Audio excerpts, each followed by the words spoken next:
Greetings, class. My name is Randy Wells, and I conducted a comparative background research on two dissertations.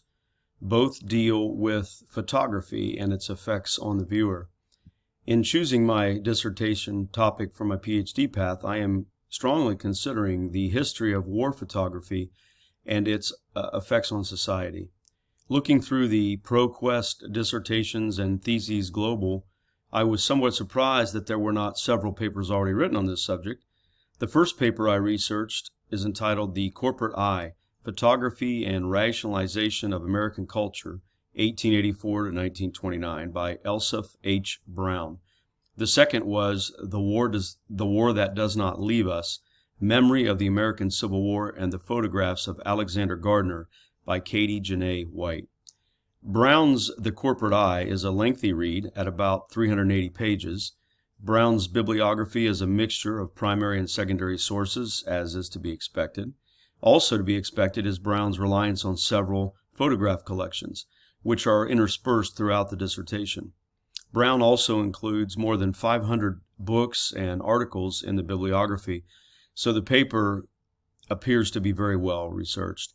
Brown's method and content focuses on investigating a set of questions concerning industrialization, the working body, the commercialization of subjectivity, and the role of visual culture in an emerging modern America. Brown takes 3 chapters to conclude that corporate managers, of which 3 are chosen, used photography in a variety of applications ranging from motion study to employee selection to advertising, with a unifying goal of increased rationalization of the modern economy. The second dissertation that I looked at, Katie White's The War That Does Not Leave Us, argues that the photographs taken by Alexander Gardner, a team of photographers, typically when we think of Civil War photography, most people think of Matthew Brady, and while he certainly was quite noteworthy for his battlefield photography, Alexander Gardner is really the one that captures 4 photographs that you have probably seen if you've looked at any kind of a Civil War textbook or any kind of history book.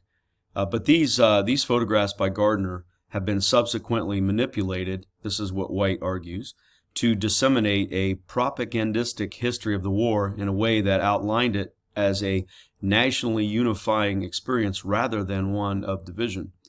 White sees a dearth in the historiography regarding this and points to Keith F. Davis's A Terrible Distinctness photography of the Civil War era as one example of an anemic narrative that fails to explain how Gardner's images might have influenced the development of the nation's memory of the war.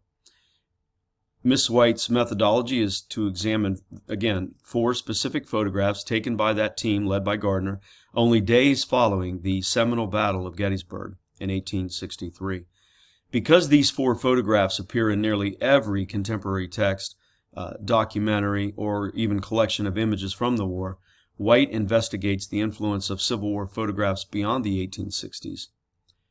Now, at only 77 pages, her paper is not as lengthy as similar projects, and frankly, I was surprised that it wasn't as long as my master's thesis had to be.